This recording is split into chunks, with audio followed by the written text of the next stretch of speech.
Hello, everybody. I wanted to do a video that's kind of building upon the shorter video that I just posted about horses not respecting their humans.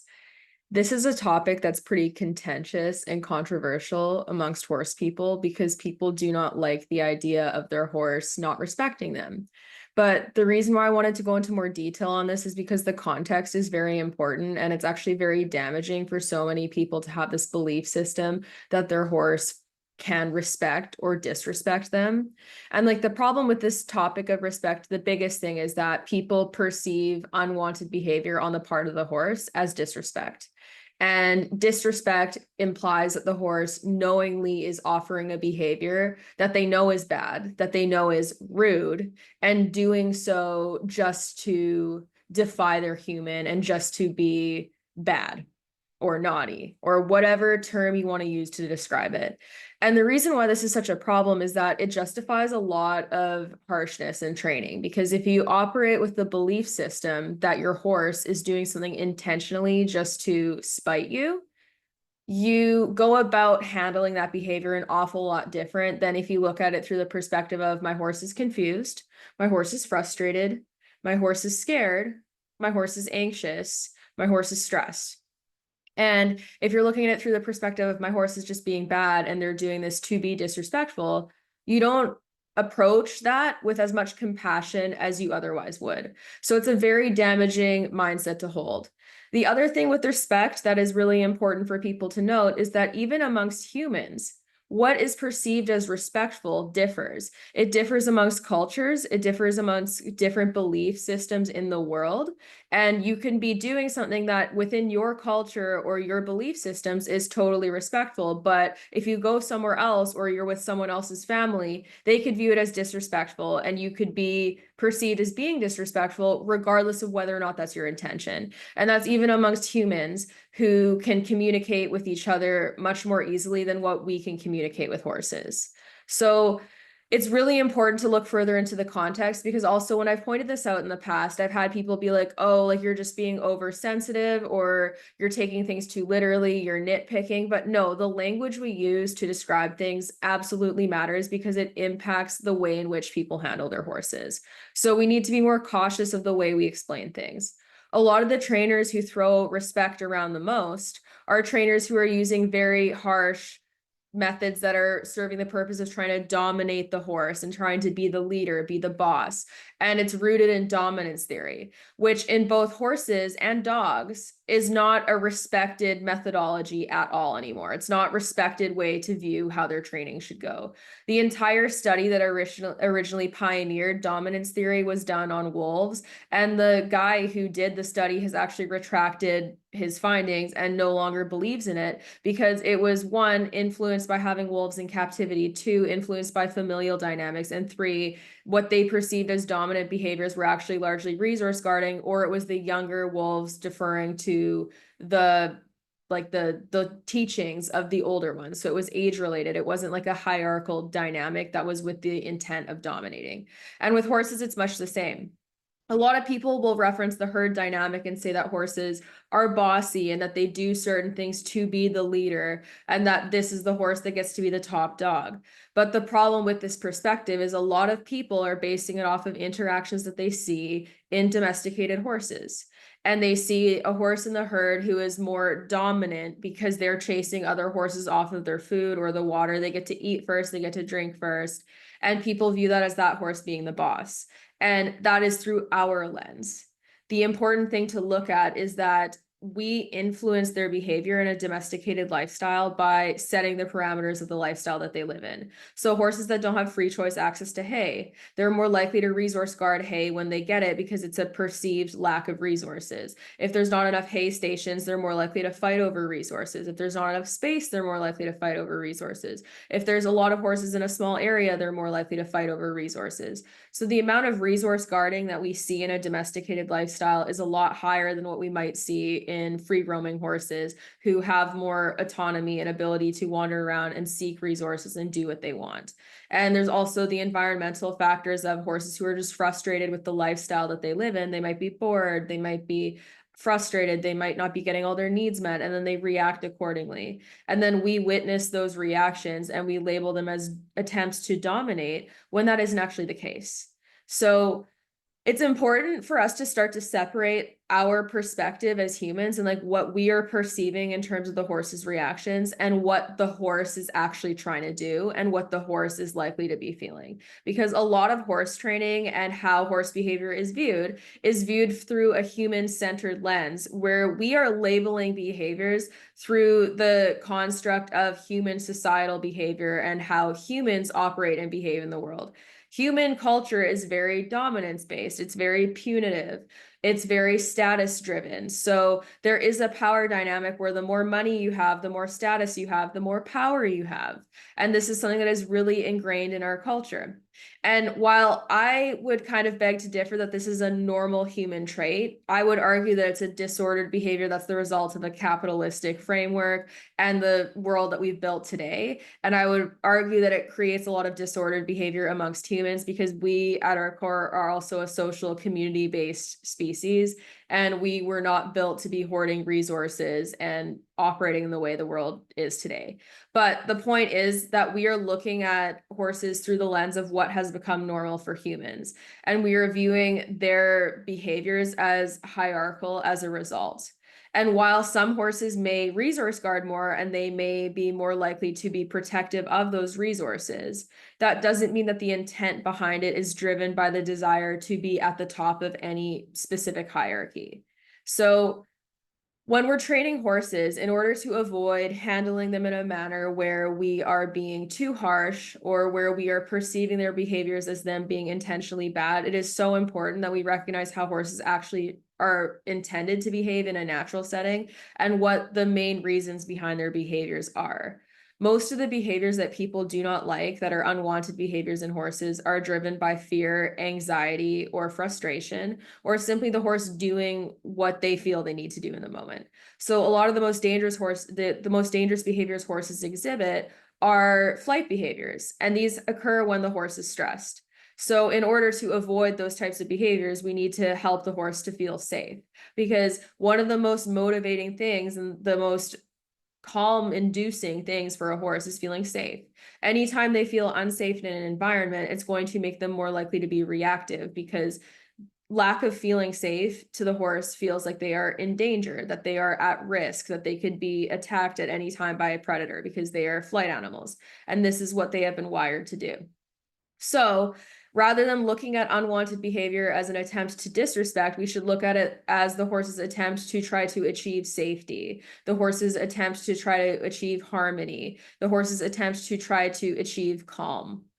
And if we do not give them the tools on how they can do that in a safe manner, and if we do not help create a training environment where they can feel safe and where we aren't rushing them or pushing them too hard or behaving in a very scary predatory way, then we cannot expect them to react calmly and safely because we are acting like a predator. We are not making them feel safe.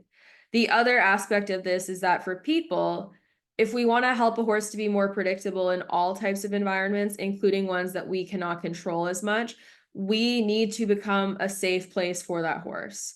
And you cannot become a safe place for your horse if you are the scary thing, if they associate you with increasing levels of stress, if your presence often means that they are put in stages of overwhelm, where they are forced to run up to things that they're afraid of, or they're put in situations where they feel trapped and they cannot escape, they're not going to view you as a safe place. So the goal in training horses should not be to be the leader. It should not be to be the most respected and dominant one. It should be to be the partner that they can feel safe with, the source of their safety, the source of stability, a source of trust. And in order to instill trust, we need to be making a history for the horse where they are not frequently being overwhelmed because of what we are doing or what we are making them do. We need to put them where they have a learned history where even if they do start to feel overwhelmed, we help them get back to a state where they feel calm. And then they learn they can be more resilient and that we help them work through stuff, and it creates a sense of safety. The other thing to note with the term respect pertaining to horses is that a lot of people use it to describe obedience. Like that is largely what people are actually referencing when they talk about having a respectful horse. It's having an obedient horse. And obedience, even with humans, does not equate to respect. You could have someone who is very obedient because they've had a history of being punished for things and having very poor outcomes if they are not obedient. And they can be obeying out of fear. It does not mean that they respect the person who is forcing them to do these things. So it's really important too that even for ourselves, we do not confuse obedience and respect. Because respect is having high regard for someone, having belief in them, having trust in them, liking their character, believing in their character when I'm referencing humans, right? It's not being obedient. You can have the utmost respect for someone, but that doesn't mean you're going to obey everything that they say. And choosing not to obey everything they say does not mean you are disrespecting them. Respect is a two-way street where you can talk and you can have different views with someone on something, or you can not want to do what they're asking you to do. And it doesn't mean that you respect them any less as a person. So it's important for us to not confuse obedience and respect. And with horses, it's important that we don't confuse obedience with respect, because then what we're actually doing is we're creating a fear-induced response and having the horse be obedient because they fear a certain outcome. We're confusing that with respect. And a lot of the trainers that I see throw around the term of respect the most are using the most fear-based methods. And they are calling the obedient response that they get respect. An example of this would be with Clinton Anderson. He uses the term respect all the time. A lot of his horses, if you look at them, are in various stages of shutdown where you can see that like they have kind of turned within and they're not reacting normally to the environment and they behave almost robotically. So yes, they can be very obedient, but that does not mean it was achieved ethically. It does not mean that the horse is happy. And you have now taken the beautiful nature of the horse, who's this emotional, communicative animal, and you've shut all of that down just to create a horse who's going to obey you and do what you ask. And if that's what you're looking for, I think that more people need to just get into biking, get a motorbike, get into car racing, get into something with vehicles where the machine just does what you ask and you're in full control. But the entire benefit of working with animals should be that we are working with another sentient being who has thoughts and feelings of their own and will have opinions. And for people who are not looking to respect that aspect of them and respect the horse as an animal and their own being, they shouldn't be working with animals. Because the other thing I notice is that a lot of the people who are obsessed with the concept of horses respecting them, in trying to achieve that, they openly disrespect the horse's right to safety, the horse's right to behave as their species is supposed to, and the horse's right to say no to things when they're uncomfortable with it. They disrespect all of that, and they want to completely erase all autonomy from the horse. And that is not fair to the horse as an animal, and it is not respectful. So in order to even have anything that even closely resembles the concept of respect, we need to respect the horse first. And what I would say is a better alternative to the term respect is building trust. And you cannot build trust by forcing or scaring your horse into doing something, because that will shatter the trust. You might get obedience out of that, but the horse is not going to trust you. They're not going to feel safe around you. So the actual goal in training should be to build trust and to have a horse that has faith that you will keep them safe because of a history of you showing that to them, that even in times of fear, that you have been a safe place for them. And through that, you'll have a horse who can be more predictable and reliable and consistent, even in unpredictable situations.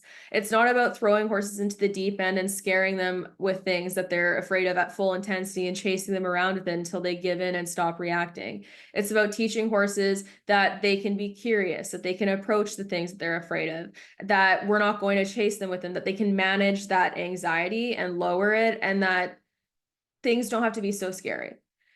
One of the biggest mistakes I see a lot of horse trainers making is that when they're trying to desensitize the horse to something, they run at the horse with the thing with full intensity, or they like tie something to the horse that they're afraid of, and they flood the horse with scary stimuli.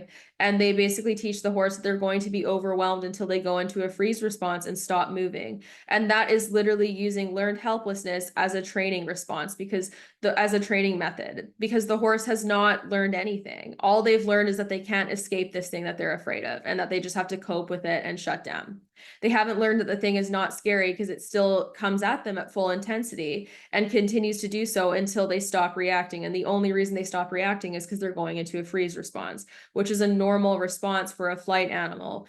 For example, when you're driving and you see a squirrel run across the road and they stop in the middle of the road, and you're like, wow, that squirrel's so stupid. That's a freeze response. They're doing it because the attempt is to evade threat or detection by a predator by being very still and hoping that they don't notice you. And a lot of horse trainers use that response and call it training, when really all they have done is cause the horse to shut down and feel so out of control of their environment that they've learned that nothing they do affects change in that environment, and they stop reacting as a result, which isn't actual training.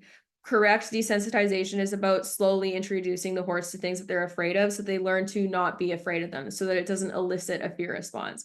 If you're eliciting a high level of fear in a horse when you're introducing something, it means that you're introducing it too fast, especially if you repeatedly come at them with it and don't back off, and you're continuing to apply it at the same intensity. They're not learning anything other than that they cannot feel safe and that scary things are overwhelming. And what this can create is a horse who sees something even from far away, even from a distance that they might have been able to cope with at another point. They might turn and try to flee immediately, because they have this learned history of these scary things coming up to them all at once, or being forced to approach them all at once, and not being able to take the time to process and understand what it is that they're looking at and start to feel safe.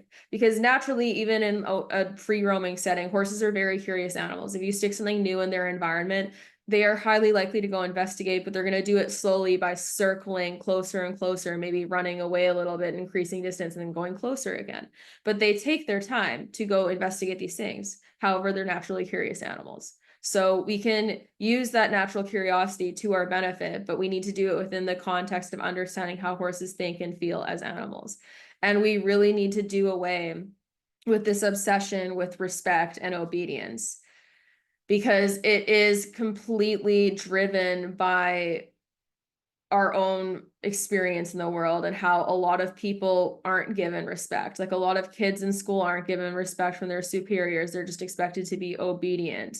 Even the term superior, it's there's this dynamic where you're just expected to obey people because they're older than you, or because they told you so, and not question anything. And it doesn't teach people to be free thinkers. It doesn't teach them to problem solve to the degree that they should. And it's not necessarily a healthy dynamic to normalize in our society either, but we're projecting that onto horses in a big way, in a way that's so detrimental to them and their welfare. So I caution anyone, when you are being introduced to trainers who are using the term respect a lot, and they're using it to describe obedience, it is a red flag, in my opinion, because people who have a better grasp of horse behavior and the science behind how horses think will not use those terms.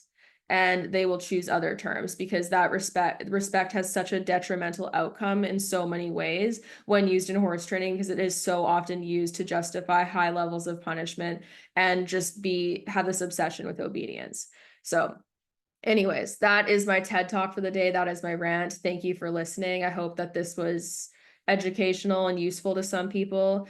I'm going to try to start posting more, but things have been really hectic in my life. I've been dealing with a lot lately, which I'll elaborate at a later date, but it's just been a lot. So I've been trying to kind of take a step back. And just take my time to heal and figure out my stuff and try to get less stressed, because it's just been a lot. So I'm going to come back in a big way, hopefully sometime soon. But until then, I appreciate everyone who supports my content. I appreciate all of those of you who subscribe to Patreon and support me in other ways like that. I appreciate any of you who shop in my store or any of that stuff. It's super helpful. It keeps me afloat. It helps me continue doing what I'm doing. It allows me to live the life that I live, and I really appreciate that support. For anyone who's interested, I'm having a big sale in my online store now, with like tons of items on clearance, up to like 80% off. And there's also the start of Black Friday sales. There's stuff that's going to sell out before the Black Friday arrives. So I recommend checking that stuff out now. And then also, if you're interested in more content behind the scenes, extra podcasts, early access to things, check out my Patreon channel, which you can see in the description below. There's also a video library full of videos on how to start using positive reinforcement and different types of training topics that you can check out as well. And you can subscribe there for as little as $1 a month. However, if you want access to the video library, it's $15 a month. So anyways, thank you so much. Have a great day, everybody. Let me know what you think down below. And if you've experienced the dynamic that I'm talking about in this video, I'd be very interested to hear everyone's thoughts on it.